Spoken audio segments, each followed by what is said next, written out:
Bro, jujur deh, udah download berapa aplikasi produktivitas? Udah baca berapa buku manajemen waktu? Tapi hasilnya sama aja kan? Di akhir hari tetap capek, boncos, dan to-do list malah makin panjang. Lucu banget. Lu tahu kenapa? Karena lu udah dibohongin. Masalah lu itu bukan kurangnya waktu, bro. Waktu lu 24 jam, sama kayak Elon Musk. Masalah lu itu energi lu bocor alus. Selamat datang di audit energi personal pertama lu. Di sini, kita nggak bakal bikin jadwal baru. Kita bakal cari di mana keran energi lu bocor. Dan gue bakal tunjukin satu metode aneh buat nambelnya. Auditor sekalian, siap-siap ya. Kita mau bedah laporan keuangan energi pribadi lu. Jujur aja, lu kira vampir energi itu apaan? Semacam makhluk astral yang cuma ada di film horor. Cute banget. Kenyataannya, vampir ini jauh lebih basic dan relatable dari itu. Ini semua cost center tersembunyi yang bikin performa lu anjlok, bro. Gampangnya, ini semua hal, tugas, orang, bahkan pikiran yang nyedot baterai mental lu lebih cepat dari kuota internet pas lagi streaming HD di kualitas 4K. Ibaratnya, energi lo itu aset, dan para vampir ini adalah bad debt yang terus-terusan bikin cash flow lu negatif. Kita bongkar satu-satu ya, biar lu nggak cuma dengerin tapi juga ngeh. Pertama, ada vampir tugas. Ngerjain laporan yang lu benci setengah mati, atau balasin email yang isinya cuma drama. Ini lebih ke tes yang bikin lu stuck, overthinking, atau bahkan procrastinate karena effortnya gede, tapi return on investment energinya kecil banget. Kayak lu disuruh bikin presentasi slide yang harusnya bisa dibikin 30 menit, tapi karena lu sibuk mikirin font apa yang paling estetik, warna yang paling matching, sampai transisi antar slide yang paling sinematik, tahu-tahu udah 2 jam cuma dapat 2 slide doang. Itu namanya perfectionism trap, bro. Atau pas lu lagi fokus ngerjain satu hal penting, tiba-tiba harus switch konteks buat ngerjain urgent request yang nggak penting-penting amat. Setiap konteks switch itu kayak biaya transaksi, energi lu kebuang buat adaptasi ulang. Jadi bukan cuma tugas yang lu benci, tapi juga tugas yang lu terlalu suka sampai jadi over-engineer, atau tugas yang bikin lu sering pindah-pindah fokus. Ini semua inefisiensi yang bikin profit margin energi lu tipis. Lanjut, ada si vampir orang. Ini bukan cuma rekan kerja yang hobinya ngeluh doang, atau meeting yang sebenarnya bisa diselesaikan lewat chat. Ini lebih ke interaksi yang unbalanced, bro. Kayak lu jadi tong sampah emosi buat temen yang tiap hari curhat masalahnya, tapi nggak pernah mau dengerin solusi, apalagi usaha buat berubah. Atau temen yang cuma datang pas butuh bantuan lu doang, tapi pas lu butuh bantuan, dia ngilang kayak tuyul. Ini kayak bad investment di portofolio sosial lu. Mereka cuma nyedot dividen emosional dari lu tanpa pernah kasih return balik. Interaksi yang nggak ada mutual benefitnya, cuman bikin lu capek hati dan burnout sosial. Mereka ini kayak leakage dari aset networking lu. Lu pikir udah bangun network, taunya cuman jadi donatur energi. Ketiga, ada vampir lingkungan. Environment vampires. Ini nggak cuma notif HP yang nggak ada habisnya, cemas mikirin presentasi, sampai meja kerja yang kayak kapal pecah. Ini lebih ke setup yang nggak optimal buat lo fokus. Kayak lo kerja di tempat yang bising, terus-terusan denger orang ngobrol atau teleponan, bikin lo jadi gampang distract. Atau lo kerja di ruangan yang pencahayaannya remang-remang terus, mata lo cepet capek, kepala jadi pusing. Bahkan, meja kerja yang clutter itu kayak data center yang nggak diurus bikin latensi pikiran lo tinggi. Setiap kali lo mau mulai kerja, lo harus bersih-bersih mental dulu dari semua noise visual atau audio ini.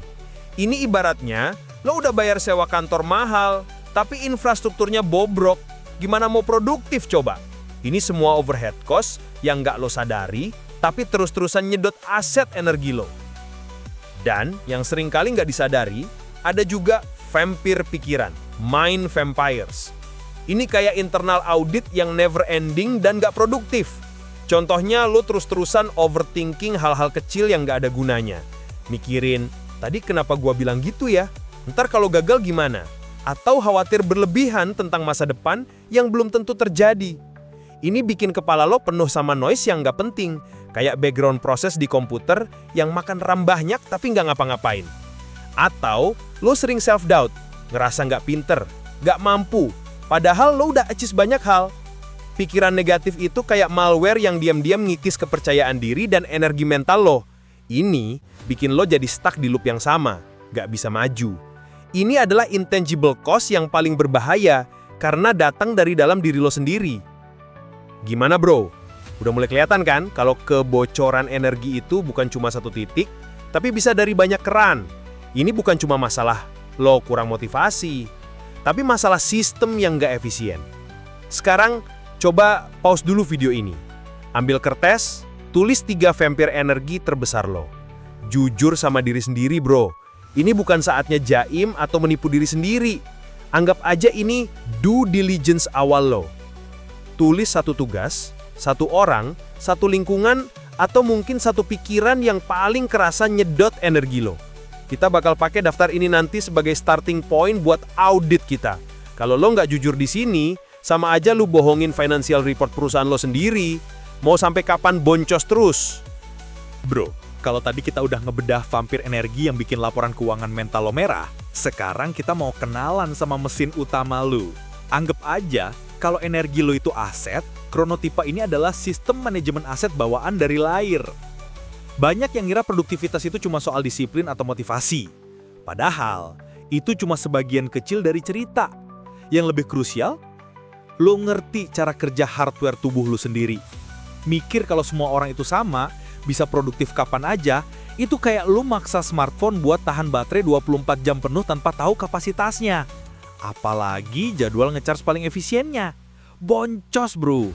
Ini bukan soal kemauan yang kurang, tapi soal wiring internal lo yang udah diset dari pabrik. Ini lo operating system pribadi lo yang nentuin kapan RAM otak lo lagi full power, kapan cuma bisa buat background processes receh, dan kapan harus hibernate. Ini penting banget. Karena kalau lo nggak tahu jadwal shift optimal tubuh lo, sama aja lo kayak punya aset berharga tapi nggak tahu cara optimas performanya. Lo bakal terus-terusan ngerasa capek, burn out, atau malah procrastinate karena maksa diri di waktu yang salah. Jadi yuk kita bedah lebih dalam. Siapa tahu lo selama ini salah kaprah sama jadwal operasional pribadi lo.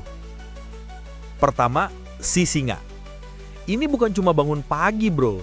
Ini kayak lo punya slot transaksi prime time di bursa saham personal lo dari jam 8 pagi sampai jam 12 siang. Otak mereka itu dioptimize buat problem solving kelas berat, bikin strategi atau ngambil keputusan krusial di pagi hari. Ibaratnya, kalau singa disuruh brainstorming ide gila jam 9 malam, itu kayak lu minta mainframe server buat ngerender video 4K pas sudah mau overheat. Hasilnya, error, lagging, dan cuma buang-buang siklus CPU doang. Mereka itu early birds yang kalau nggak memanfaatkan pagi, sama aja kayak punya diskon gede tapi nggak dipakai. Lanjut, ada si beruang. Ini populasi paling gede bro. Mereka ini kayak pegawai kantoran yang jam kerjanya paling standar. Puncaknya itu di pertengahan pagi sekitar jam 9 sampai 11, terus abis makan siang, grafiknya langsung terjun bebas. Bukan karena malas ya, tapi emang sistem pendingin otaknya butuh istirahat. Maksa beruang buat fokus ngebut pas jam 1 siang, itu kayak lu minta delivery driver nganter paket pas dia udah kelaparan dan bensinnya udah mau habis. Hasilnya, service level agreement atau SLA bisa jebol, customer satisfaction anjlok. Mereka itu butuh power nap singkat atau tugas-tugas ringan buat nge-recharge, bukan langsung dicekokin meeting yang bikin ngantuk. Terus ada si serigala. Ini si programmer atau seniman yang baru on otaknya pas matahari udah mau menenggam. Pagi itu mereka kayak aplikasi yang lagi loading, lambat banget. Tapi pas sore menjelang malam, sekitar jam 6 sore sampai tengah malam, otaknya itu kayak mesin rendering yang lagi ngebut. Ide-ide paling orisinil dan out of the box mereka biasanya muncul pas dunia udah sepi. Sayangnya, sistem kerja 9 to 5 kita itu nggak didesain buat mereka. Maksa serigala buat presentasi pitch jam 8 pagi, itu kayak lo minta supercar jalan di jalanan macet Jakarta. Nggak optimal. Potensinya gede, tapi sering nggak terpakai karena disuruh ikut ritme yang salah. Terakhir, si lumba-lumba. Ini yang paling fragile dan unik.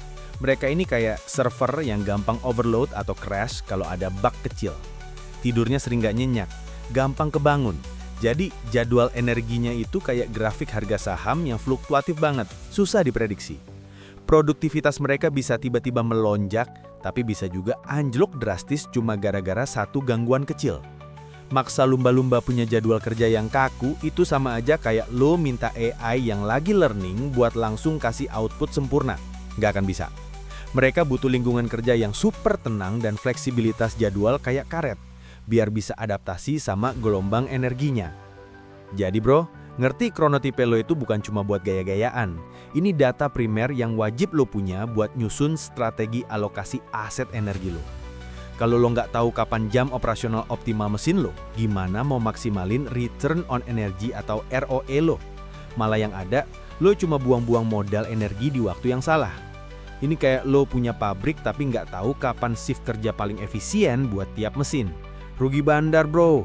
Nah, lo tim mana bro? Singa, beruang, serigala, atau lumba-lumba? Coba tulis di komen. Ngerti ginian aja udah setengah jalan menuju kemenangan. Serius? Oke, lo udah punya daftar vampir energi lo. Lo udah tahu lo itu hewan apa. Sekarang, siap buat metode aneh yang gue janjiin. Namanya penjadwalan berbasis energi, bukan waktu. Aturannya simple banget. 1. Lindungi jam puncak lo dari gangguan para vampir. 2. Jadwalkan perang lawan vampir energi pas energi lo lagi ampas-ampasnya. 3. Gunakan sisa energi buat ngerjain tugas-tugas receh. Gue kasih resep praktisnya. Misalnya lo seorang serigala yang vampirnya adalah meeting pagi. Jangan pernah lo pakai jam 4 sore buat ngerjain tugas kreatif. Pagi itu cukup buat balas-balas email. Blok waktu emas lo dari jam 4 sore sampai jam 8 malam buat mikir keras. Atau lo singa yang vampirnya adalah balas email penuh komplain. Jangan buka email jam 8 pagi bro. Itu waktu lo buat ngancurin tugas paling berat. Jadwalin balesin email drama itu jam 2 siang aja. Pas energi lo udah mulai turun. Gini deh biar nggak pusing. Lakuin satu hal aja minggu ini. Lihat daftar vampir energi lo, pilih satu. Terus pindahin jadwal aktivitas vampir itu ke waktu di mana energi lo paling rendah. Cuma satu perubahan itu aja. Berhenti jadi manajer waktu. Jadilah auditor energi. Karena saat lo bisa ngatur energi, waktu bakal ngatur dirinya sendiri. Coba satu resep tadi, dan lihat keajaibannya.